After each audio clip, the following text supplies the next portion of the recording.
انسان جب سچائی کو اختیار کرتا ہے، تھوڑا بہت اگر جھوٹ بھی ہے زندگی میں تو وہ سچ کی برکت سے وہ بھی نکل جاتا ہے، لیکن شرط یہ ہے کہ انسان اپنے آپ کو سچائی کے راستے پر چلائے۔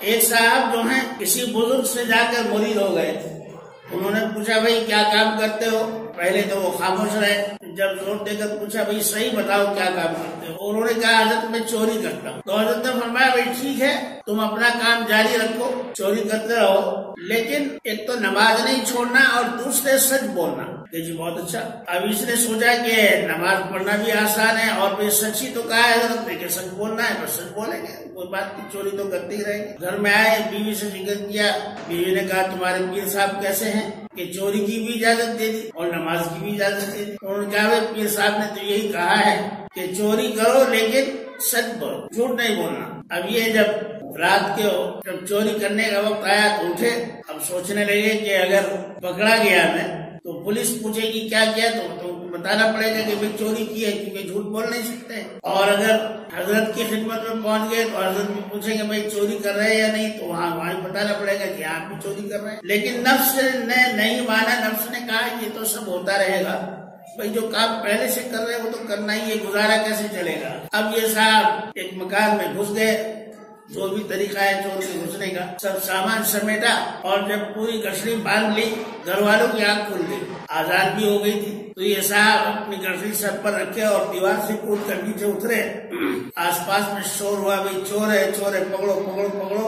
اب یہ سیدھے صاحب گٹھڑی لے کر اپنی چوری کی سامان لے کر مسجد میں آئے، وضو بنایا اور نماز سنتیں پڑھنے لگے۔ اب جن کے یہاں چوری ہوئی تھی وہ بھی نماز کو آئے، انہوں نے دیکھا کہ انہی کے چادر میں انہی کا سامان گھر کا لپٹا ہوا ہے اور کونے میں رکھا ہوا ہے۔ عجیب چور ہے، چور بھی ہے اور نمازی بھی ہے۔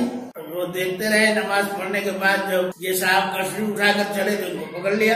کہاں جاتے ہو؟ سامان تو ہمارا ہے، کہاں سے لائے ہو؟ کہ بھائی فلاں گھر میں سے چوری کی ہے۔ تمہیں شرم نہیں آتی؟ بھائی دیکھو شرم کی بات تو کچھ نہیں، میرا تو گزارا اسی پر ہوتا ہے، باقی میں سچ بولتا ہوں، میں جھوٹ بولتا نہیں۔ اور بھائی میرے فلاں پیر صاحب تھے، انہوں نے کہا کہ تم سچ بولنا، جھوٹ مت بولنا، لہذا میں نے چوری کی ہے، تم مجھے مارو یا کچھ بھی کرو لیکن میں نے کی ہے۔ امام صاحب نے کہا کہ بھائی یہ بڑا سیدھا آدمی لگتا ہے، بھائی تو چھوڑ دو، تم سامان تمہارا مل ہی گیا، اس کو کیا کرتے ہو، چھوڑو۔ تو چور کو چھوڑ دیا، سامان صاحب اپنے گھر والے کو لے کر چلے گئے۔ اب گھر میں آ کر سوچنے لگے کہ یہ تو روزہ نہیں ہوگا، بھائی چوری کی ہے تو بتانا پڑے گا۔ بیوی سے مشورہ کیا، بیوی نے کہا کہ دیکھو ہمارے پیر صاحب نے کہا ہے کہ سچ بولو، لہذا سچائی کو اختیار کر لو۔ اب چوری کا زمانہ چلا گیا، اب جہاں بھی جاؤ گے وہاں یہ کہنا پڑے گا کہ ہاں میں نے چوری کی ہے، اور پھر پٹائی بھی ہوگی۔